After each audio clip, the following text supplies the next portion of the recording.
क्या कभी ऐसा लगा है कि प्यार, आकर्षण और हमारे रिश्ते, क्या ये वाकई हमारी पसंद हैं या फिर इनके पीछे कोई गहरा छिपा हुआ कोड काम कर रहा है? तो चलिए आज इसी राज से पर्दा उठाते हैं, क्योंकि हमारा आज का विषय ही सब कुछ कह देता है। यह आप नहीं, यह बायोलॉजी है, आकर्षण के छिपे हुए नियम। तो सीधा उस सवाल पर आते हैं जो शायद हम सबको कभी न कभी परेशान करता है। क्या प्यार सच में हमारी अपनी पसंद है, या फिर ये हमारे दिमाग में चल रहा एक बहुत ही जटिल बायोलॉजिकल कैलकुलेशन है? आज इसी गुत्थी को सुलझाने की कोशिश करेंगे।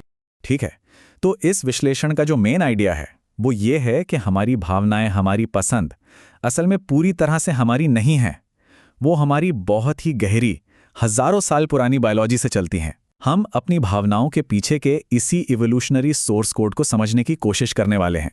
और इस पूरी सोच के सेंटर में है इवोल्यूशनरी साइकोलॉजी, यानी विकासवादी मनोविज्ञान। देखिए, ये हमें बताता है कि हमारी जो सबसे गहरी भावनाएं हैं ना, जैसे प्यार और अट्रैक्शन, ये कोई नई चीज नहीं है, बल्कि ये तो हजारों साल पुरानी बायोलॉजिकल प्रोग्रामिंग का नतीजा है। ये उस चाबी की तरह है जो इंसानी बर्ताव के कई ताले खोल सकती है। तो जब हम कहते हैं अरे ये तो मेरी पसंद है, तो क्या वो सच में हमारी अपनी मर्जी होती है? ये आइडिया इसी बात को चैलेंज करता है। ये कहता है कि जिसे हम अपनी मर्जी समझते हैं वो असल में हमारे जीन्स और ब्रेन केमिस्ट्री का एक पहले से लिखा हुआ ड्रामा है जो बस चल रहा है। तो क्या इसका मतलब ये हुआ कि हमारे रिश्तों में हमारी आज़ादी उतनी नहीं है जितना हम सोचते हैं? अब हम उस बुनियादी अंतर पर आते हैं जो आकर्षण और रिश्तों को समझने के लिए बहुत ज़रूरी है। ये है दो अलग अलग रणनीतियों की कहानी। यहीं से असल में पुरुषों और महिलाओं के विकास के रास्ते अलग हो गए। और ये अंतर बहुत ही फंडामेंटल हैं। देखिए, पुरुषों के लिए स्पर्म जो है वो बायोलॉजिकली सस्ते और लगभग असीमित होते हैं, तो उनकी रणनीति बन जाती है ज़्यादा पार्टनर खोजने की। लेकिन दूसरी तरफ महिलाओं के लिए अंडाणु यानी एग महंगे और सीमित होते हैं, और प्रेगनेंसी तो अपने आप में एक बहुत बड़ा बायोलॉजिकल निवेश है। इसलिए उनकी रणनीति बन जाती है ज़्यादा सिलेक्टिव होने की, यानी पार्टनर को बहुत सोच समझकर चुनने की। ये एक साधारण सा जैविक तथ्य है, पर इसके नतीजे बहुत गहरे हैं। तो जाहिर है, अगर रणनीतियां अलग अलग हैं तो इच्छाएं भी अलग होंगी। अब हम देखेंगे कि प्यार असल में एक सर्वाइवल स्ट्रैटेजी, यानी जिंदा रहने की रणनीति कैसे है। ये हमारे आकर्षण और इच्छाओं के पीछे के लॉजिक को समझने जैसा है। इसे ऐसे समझिए, हमारा आकर्षण किसी पर यूं ही नहीं आ जाता। ये कोई रैंडम चीज नहीं है। ये एक बहुत ही सटीक, फाइनली ट्यून्ड सर्वाइवल स्ट्रैटेजी है जो हमें अपने जीन्स को अगली पीढ़ी तक पहुंचाने के लिए सबसे बेहतरीन साथी खोजने में मदद करती है। तो एवोल्यूशन के नजरिए से देखें तो महिलाएं एक पार्टनर में क्या खोजती हैं? रिसोर्स, पावर, स्टेबिलिटी और सोशल स्टेटस। क्यों? क्योंकि ये सारी चीजें इस बात का सिग्नल देती हैं कि पार्टनर प्रेगनेंसी और बच्चे के पालन पोषण के मुश्किल समय में सुरक्षा और सपोर्ट दे सकता है। और अब सिक्के का दूसरा पहलू, बायोलॉजिकली पुरुष एक पार्टनर में क्या महत्व देते हैं? जवानी, सेहत और फर्टिलिटी यानी प्रजनन क्षमता। और रही बात फिजिकल ब्यूटी की, तो वो अक्सर इन्हीं सब चीजों का एक बाहरी संकेत होती है। ये सब इस बात को दिखाता है कि पार्टनर स्वस्थ है और जीन्स को सफलतापूर्वक आगे बढ़ा सकता है। यहां से कहानी और भी दिलचस्प हो जाती है।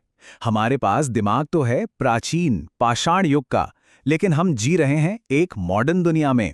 और यहीं पर हमारा स्टोन एज सॉफ्टवेयर 21वीं सदी के हार्डवेयर से टकराता है और ज्यादातर प्रॉब्लम यहीं से शुरू होती हैं।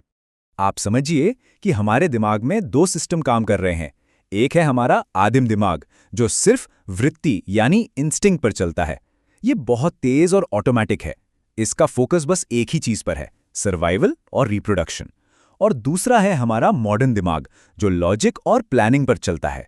ये धीमा है और सोच समझकर काम करता है। हमारे अंदर इन दोनों के बीच ना लगातार एक खिंचतान चलती रहती है। और इस लड़ाई का नतीजा क्या होता है? अक्सर इंस्टिंक्ट जो है वो लॉजिक पर जीत जाता है। ये इंसानी फितरत की एक बहुत ही सरल लेकिन शक्तिशाली सच्चाई है। चलिए, ईर्ष्या जैसी एक पावरफुल भावना को ही लेते हैं। हम इसे अक्सर एक पर्सनल कमी की तरह देखते हैं, लेकिन एवोल्यूशनरी साइकोलॉजी इसे एक अलग ही नज़र से देखती है। उसके हिसाब से ये एक जेनेटिक प्रोटेक्शन सिस्टम है जो हमारे एवोल्यूशनरी इन्वेस्टमेंट की रक्षा के लिए बना है। और मज़े की बात यह है कि ये ईर्ष्या भी अलग अलग तरह से महसूस होती है। पुरुष सबसे ज्यादा डरते हैं सेक्सुअल धोखे से, क्योंकि उनका बायोलॉजिकल रिस्क है किसी और के बच्चे का पालन पोषण करना। वहीं महिलाएं इमोशनल धोखे से ज्यादा डरती हैं, क्योंकि उनका रिस्क है रिसोर्स और सपोर्ट खो देना। दोनों के डर सीधे सीधे उनके बायोलॉजिकल जोखिमों से जुड़े हुए हैं।